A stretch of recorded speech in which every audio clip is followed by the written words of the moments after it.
नमस्ते times drive family, मैं हूं क्रांति संभव। स्वागत है आप सभी का टाइम्स ड्राइव शो के लेटेस्ट एपिसोड में, जिसमें एक बार फिर से नई नई गाड़ियां, सवारियां और कहानियां लेकर आए हैं आपके लिए। और आई एम श्योर आप सभी को ये सभी गाड़ियां बिल्कुल पसंद आएंगी। सबसे पहले वही बताते हैं क्या है खास आज के एपिसोड में।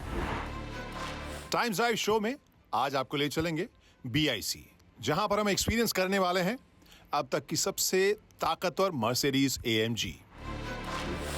होंडा लेकर आई शाइन 100 कैसी है चलाने में, जानेंगे टेस्ट राइड रिपोर्ट में। और आपको मिलवाएंगे टाटा हैरियर और सफारी के पीछे काम करने वाले स्पेशल वर्कफोर्स से।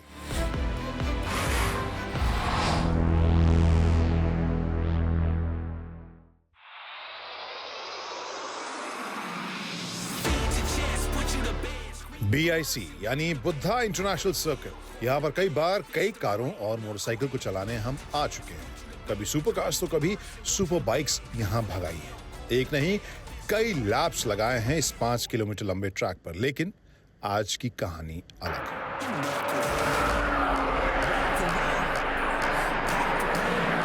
आज मैं सिर्फ एक लैप का इंतजार कर रहा हूँ, वो भी ड्राइव करने के लिए नहीं बल्कि ड्राइवर के साथ बैठने के लिए, क्योंकि आज की कहानी है Mercedes AMG GT63 SE performance की, the most powerful production vehicle from Mercedes AMG।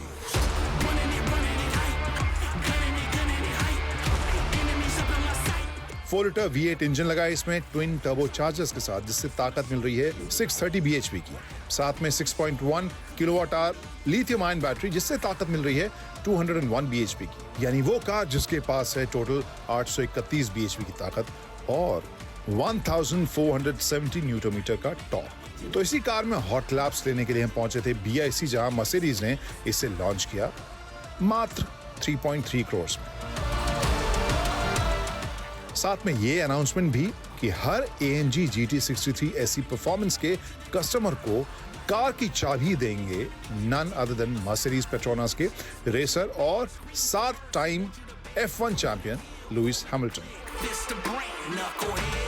लेकिन उस ट्रैक एक्सपीरियंस के लिए हमें करना था इंतजार, और इस बीच हमने ऑटो क्रॉस का मजा लिया इन AMG कार्स ऑब्वियसली। और इन सब के बाद आखिर में पहुंचे GT SE का परफॉर्मेंस चेक करने, जहां जाकर पता चला कि अब तक की सबसे पावरफुल AMG का रियल लाइफ एक्सपीरियंस क्या होता है। 0 to 100 in 2.9 seconds, top speed 316 kilometre per hour. और जिस कार में हम बैठे थे उसकी टॉप स्पीड BIC पे 228 किलोमीटर तक हमने देखी थी। आपको बताएं कि इस कार में 7 ड्राइविंग मोड्स हैं और इसके ट्रैक पेस में अब BIC का डेटा भी है, यानी इनबिल्ट डेटा जो रेस इंजीनियर की तरह काम करता है। ट्रैक के हिसाब से आपके डेटा को रीड करता है और आपके परफॉर्मेंस को इम्प्रूव करने में हेल्प करता है। उम्मीद है कि जल्द हम इसे यूज कर पाएंगे BIC पर और इस कार को कर पाएंगे ड्राइव।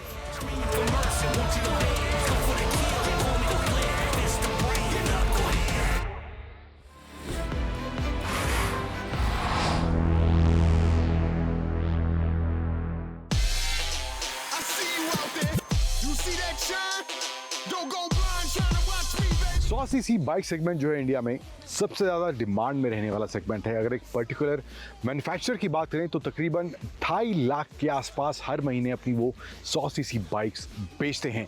अब इस सेगमेंट में एक और नई एंट्री हुई है, एक और नई मोटरसाइकिल आई है, होंडा की पहली 100 CC बाइक होंडा शाइन 100। हाल ही में इसका लॉन्च हुआ था। और इस सेगमेंट में बात करें तो TVS की स्पोर्ट, बजाज की प्लैटिना की बाइक है और हीरो की भी 3-4 मोटरसाइकिल इस सेगमेंट में देखने को मिलती हैं। लेकिन इस वीडियो में आपसे बात करने वाला हूं पर्टिकुलरली इस होंडा की शाइन 100 के बारे में। क्या डिज़ाइन, क्या फीचर्स, परफॉर्मेंस कैसा है, कंफर्ट कैसा है, राइड क्वालिटी कैसी है, उन सभी पहलू पर मैं आपसे बात करूंगा। और वीडियो के अंत में बात करूंगा हमेशा की तरह 3 धांसू और 3 नॉट धांसू एलिमेंट्स क्या लगे मुझे इस होंडा की 100 CC शाइन के बारे में।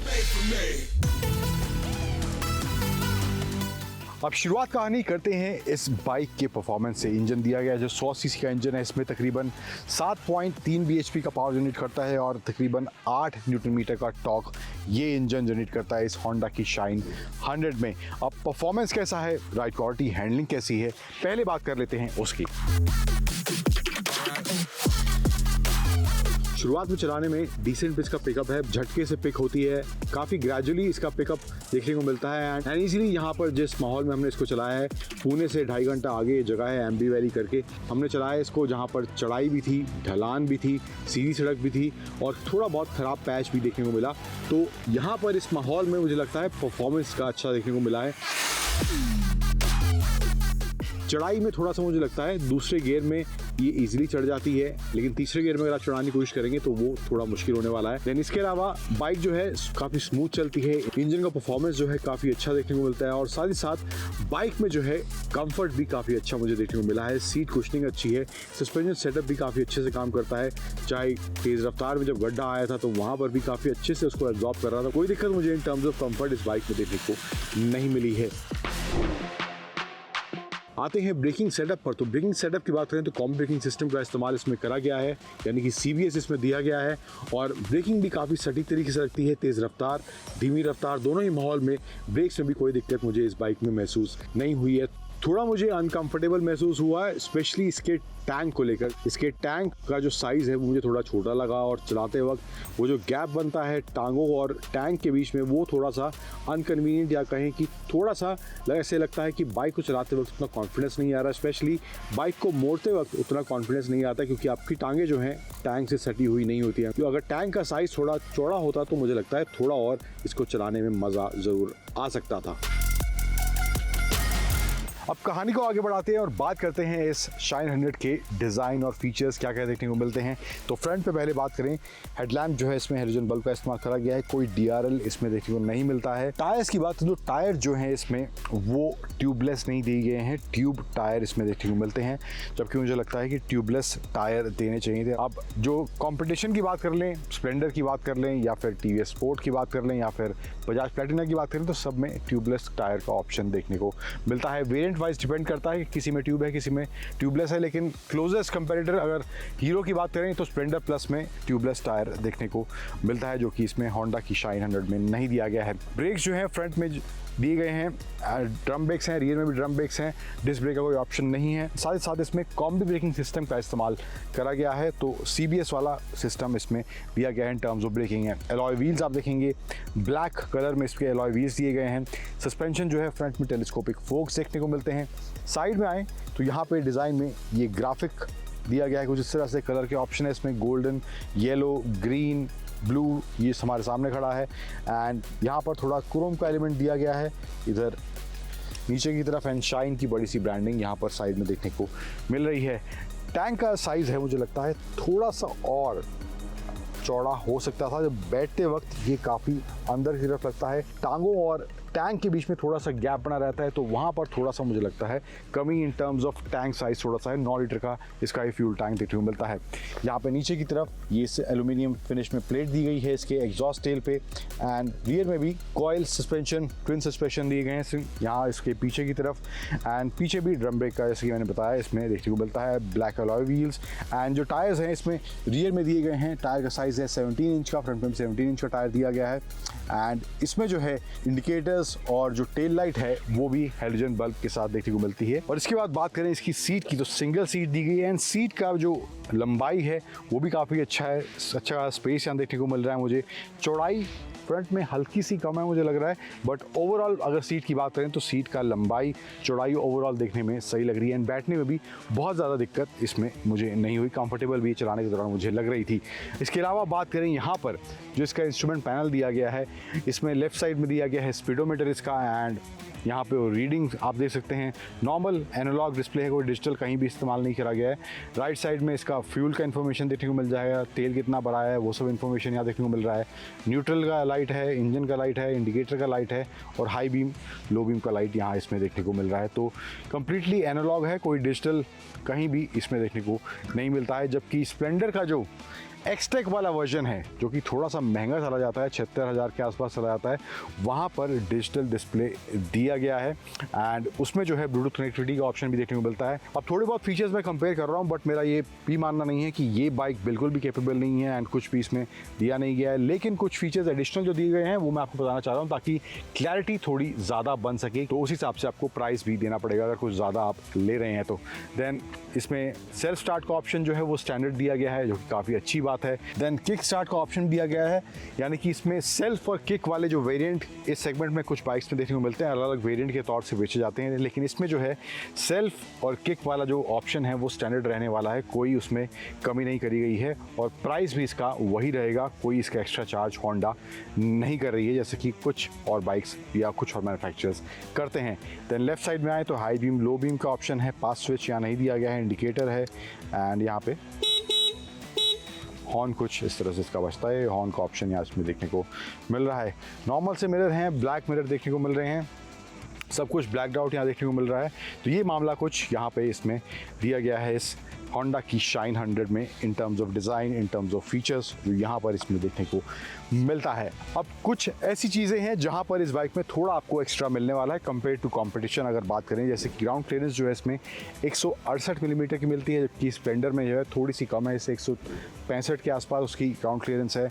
और जो सीट हाइट है वो भी इसकी 786 मिलीमीटर की है, स्प्लेंडर की सीट हाइट थोड़ी ज़्यादा है, तो थोड़े छोटे हाइट के लोगों के लिए ये थोड़ी और कंफर्टेबल हो सकती है। इसके अलावा वेट की बात करूँ तो इसका ओवरऑल जो वेट है 99 किलो है, जबकि स्प्लेंडर का जो वेट है 112 किलो है। अब सेगमेंट में और बाइक्स भी हैं, प्लेटिना है, टीवीएस स्पोर्ट है, तो ग्राउंड क्लियरेंस जो है सबसे ज़्यादा वैसे प्लेटिना में मिलती है, लेकिन यहाँ पर इसमें जो है 168 मिलीमीटर की है और जो टीवीएस की स्पोर्ट है वहाँ पर 175 मिलीमीटर की ग्राउंड क्लियरेंस देखने को मिलती है। वेट के हिसाब से सबसे हल्की जो बाइक है वो है ये होंडा की शाइन 100 जिसका 99 किलो वेट है, तो वहाँ पर थोड़ा फ़ायदा होने वाला है। इनकेस आपको थोड़ी हल्की बाइक चाहिए तो ये वहाँ पर आपके लिए बहुत फ़ायदेमंद साबित होने वाली हैं। तो ये कुछ चीज़ें हैं in terms of design, features, थोड़ा बहुत ग्राउंड क्लियरेंस, डायमेंशन जो मैंने इसके बताए, एंड ओवरऑल कुछ चलाने में ये बाइक होंडा की शाइन 100 ऐसी कुछ महसूस होती है। कहानी को आगे बढ़ाते हैं और बात करते हैं 3 धांसू और 3 नॉट सो धांसू एलिमेंट्स की। तो बात करते हैं 3 धांसू और 3 नॉट धांसू एलिमेंट्स क्या लगे मुझे इस होंडा शाइन 100 के बारे में। तो पहले बात करते हैं 3 नॉट धांसू एलिमेंट्स की। इसमें से पहला नॉट धांसू एलिमेंट है, जैसा कि मैं पहले बता रहा था, आप देख रहे हैं मैं बैठा हूँ, पोजीशन में बैठा हूँ एंड ये जो गैप बन रहा है टैंक के और टांगों के बीच में, तो मुझे लगता है यहाँ पर थोड़ा चलाने के दौरान थोड़ा कॉन्फिडेंस और मिलता अगर टैंक इसका थोड़ा सा और चौड़ा होता, और साइज़ जो है इसका 9 लीटर है तो वो भी ज़्यादा थोड़ा सा हो सकता था। देन दूसरा नॉट धांसू एलिमेंट जो मुझे इसके बारे में लगा है, इसमें ट्यूबलेस टायर का ऑप्शन ही नहीं दिया गया है, सिर्फ ट्यूब टायर का ही ऑप्शन है, जो कि मुझे लगता है आज के समय में बहुत ज़रूरी है ट्यूबलेस टायर होना। फिर तीसरा और फाइनल नॉट धांसू एलिमेंट जो मुझे इसके बारे में लगता है, LED DRL का ऑप्शन नहीं है। मुझे लगता है at least as an extra variant एक और वेरिएंट होंडा इसमें ला सकती थी, जहाँ पर थोड़ा एक्स्ट्रा फीचर्स जैसे कि LED DRL, पीछे डिस्क ब्रेक, ABS जैसे ऑप्शन कुछ हो सकता था, या कुछ और फीचर ऐड होंडा उस वेरिएंट में कर सकती थी, और साथ ही साथ उसमें ट्यूबलेस टायर का भी ऑप्शन दे सकती थी। तो वो मुझे लगता है अगर होता तो थोड़ा और बेहतर पैकेज होंडा की ये शाइन 100 बन सकती थी। अब बात करते हैं 3 धांसू एलिमेंट जो मुझे इसके बारे में लगे हैं। इसमें से पहला है इस बाइक को चलाने के दौरान कंफर्ट का भी अच्छा देखने को मिलता है, सीट का कुशनिंग भी अच्छा है, सस्पेंशन सेटअप भी अच्छा काम करता है, गड्ढों में जब बाइक जाती है तो वहाँ पर भी कंफर्ट इसमें अच्छा खासा देखने को मिलता है। देन दूसरा धांसू एलिमेंट जो मुझे इस बाइक के बारे में लगा है वो है इसका ब्रेकिंग सेटअप। काफ़ी अच्छे से सटीक तरीके से ब्रेक करती है बाइक। जब तेज़ रफ्तार में मैं चला रहा था तो वहाँ पर मैंने सडनली जब ब्रेक लगाई तो अच्छे से काम कर रही थी ब्रेक्स, चाहे पीछे की ब्रेक मैं अकेले लगा रहा था या दोनों ब्रेक इकट्ठे भी इस्तेमाल कर रहा था, तो वहाँ पर कोई दिक्कत इन टर्म्स ऑफ मुझे ब्रेकिंग इसमें देखने को नहीं मिली है। फिर तीसरा और फाइनल धांसू एलिमेंट जो मुझे इसके बारे में लगता है वो है इसकी कीमत। फीचर हालांकि थोड़े कम है, बट कीमत अगर इसकी 65,000 जो होंडा कह रही है, मुंबई में एक शोरूम इसका प्राइस जो बताया गया है, बाकी स्टेट का प्राइस भी बताया जाएगा, तकरीबन 500 से 1000 का फ़र्क आएगा अगर बाकी स्टेट का प्राइस भी जब अनाउंस होगा। तो मुझे लगता है जिस कीमत पर होंडा इस बाइक को लेकर आई है तो वहाँ पर कस्टमर की जेब पर थोड़ी कम ये भारी ज़रूर पड़ने वाली है। लेकिन कीमत जो होंडा ने इसकी रखी है 65,000, एक शोरूम मुंबई का इसका प्राइस रखा गया है, और बाकी स्टेट्स की बात है तो उनका प्राइस अभी अनाउंस होना है, तकरीबन 500,000 का फ़र्क पड़ेगा, ऊपर नीचे कम ज़्यादा होने वाला है।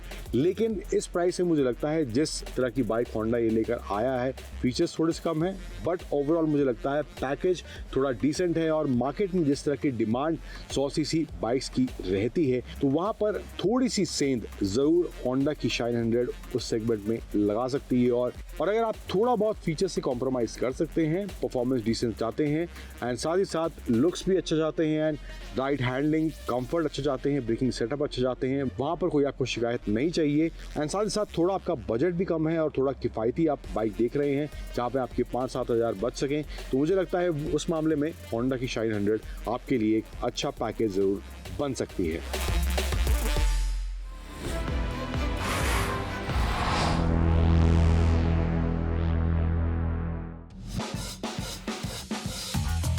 नहीं, लड़कियां नहीं कर सकती थी, टायर नहीं लगा सकती। हमने ठान ली थी कि हमें करके दिखाना है और हमने करके दिखाया। सभी को बोलती हूँ अरे मैं टाटा मोटर्स में काम करती हूँ। एजुकेशन और स्किल दोनों इम्पोर्टेंट है, यहाँ पे दोनों भी मिल रहे हैं। टाटास की सबसे बड़ी गाड़ियाँ हैरियर सफारी बना रहे हैं। Wherever we all see Tata Safari running on the roads, it makes us feel that it is all made by our own hands. आज मैं एक कार प्लांट में हूँ, ऑटोमोबाइल प्लांट, जहाँ पर गाड़ियाँ बनती हैं और गाड़ी के अलग अलग हिस्से आपको असेंबली लाइन पर मूव करते हुए दिखाई देते हैं। स्लोली फिलहाल मूव कर रहे हैं, लेकिन एक चीज़ जो है इस बार काफ़ी यूनिक आपको शायद बैकग्राउंड में नज़र आ रही हो। ये ओमेगा फैक्ट्री लाइन है टाटा मोटर्स की और यहाँ सभी जो वर्कर्स हैं, पूरा वर्कफोर्स जो यहाँ पर आपको नज़र आएगा वो महिलाएं हैं। यहाँ बहुत सारे टाबू, बहुत सारे मेंटालिटी को चुनौती देते हुए, बदलते हुए ये पूरा वर्कफोर्स जो है वो हैरियर और सफारी को बनाने में लगा हुआ है। बहुत ही अलग अलग तरह के प्लांट्स और मैन्युफैक्चरिंग यूनिट्स में हम गए हैं, लेकिन ये नज़ारा बहुत ही अलग मुझे लग रहा है।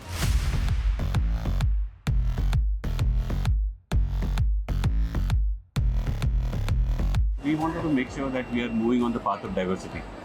So when we were doing this, of course in our other plants and other lines also, we have women working for us.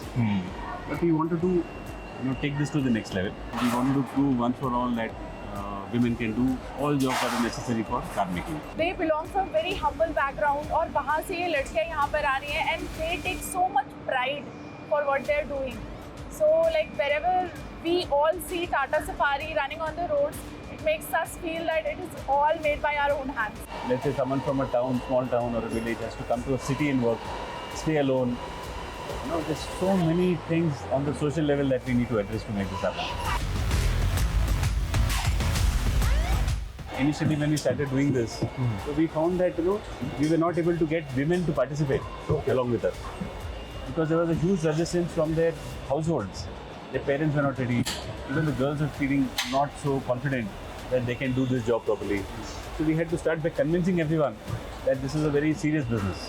Rejection बहुत मिला था कि अरे लड़कियां गाड़ियां कैसे बनाएंगी, इनसे तो मतलब बोलते हैं ना घड़ा भी नहीं उठाया जाता, तो ये गाड़ियां इंजन वगैरह कैसे उठाएंगी। बट हमने ठान ली थी कि हमें करके दिखाना है और हमने करके दिखाया और आज हमें बहुत प्राउड फील होता है कि जिन लोगों ने हमें बोला था कि नहीं करोगे, वो भी बोलते कि यार लड़कियों ने कर दिखाया, मानना पड़ेगा। फैमिली में थोड़ा सा तो डरते ही है गर्ल्स को मतलब इतना दूर भेजने के लिए, बट स्टिल उन्होंने सपोर्ट किया बहुत और भेज भी दिया था कि हम लोग सपोर्ट करेंगे, आप अपना करियर बनाओ। बहुत स्ट्रक्चरल चेंजेस हैं जो यहाँ पे मुझे दिखती हैं, जो कि लड़कियों के काम करने के लिए काफ़ी कंफर्टेबल बनाया गया है। जितने भी आप यहाँ पे मैनिपुलेटर्स देख रहे हैं, फिर जो स्टैंडर्ड अंडर बॉडी के जो स्टैंडर्ड प्लेटफॉर्म्स बनाए गए हैं या कहीं पे भी मूवेबल प्लेटफॉर्म्स बनाए गए हैं, because we can not deny the fact that like we are different from men when it comes to strength. Such a tailgate, and if someone from a short height cannot do it, then you have to provide something here which can enable that to happen. So like we are having lots of let's say platforms that are designed to make sure that the women folk can work conveniently at given heights. Then we have also mechanized some operations where otherwise you would have had to use, let's say, human force. So that is got mechanized.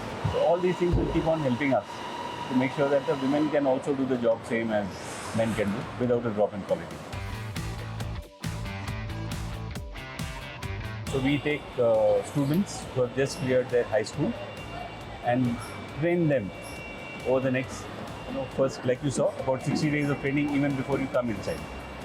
And then this training goes on and people who wish can participate in our diploma program, which is a 3-year program. at the end of it all they'll get a diploma also. 3 साल के बाद जब diploma complete हो जाएगा तो हम यहाँ पे बीटेक कर सकते हैं। तो ये बहुत अच्छी अपॉर्चुनिटी है कि लर्न एंड अर्न प्रोग्राम है, तो हम काम भी सीख रहे हैं और एजुकेशन भी कंटिन्यू कर रहे हैं।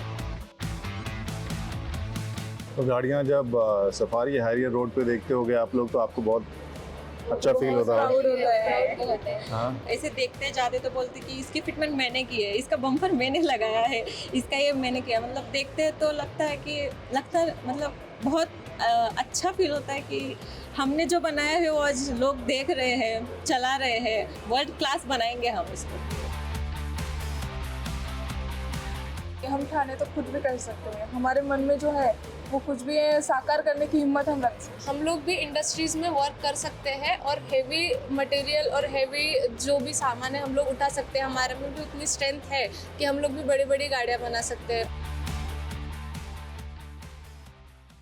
तो अभी तक जो गाड़ियाँ और रिव्यूज़ हमने दिखलाई, उनके बारे में आप क्या सोच रहे हैं ज़रूर बताइएगा। और अगर हमारे वर्डिक्ट से आप अग्री नहीं करते वो भी हम ज़रूर जानना चाहेंगे कि आपकी राय क्या है। और अगर कोई सवाल है, कन्फ्यूजन है, वो भी आप भेजिए। सोशल मीडिया पर टाइम्स ड्राइव को फॉलो कीजिए, वहाँ पर अपने कमेंट्स और अपने सवाल भेज सकते हैं। हम कोशिश करेंगे अपने आने वाले एपिसोड्स में उनके जवाब देने की, या फिर उन सोशल मीडिया प्लेटफॉर्म्स पर ही आपके जो कन्फ्यूजन है उसको दूर करने की कोशिश करेंगे। फ़िलहाल अब इजाज़त लेने की बारी आ गई है।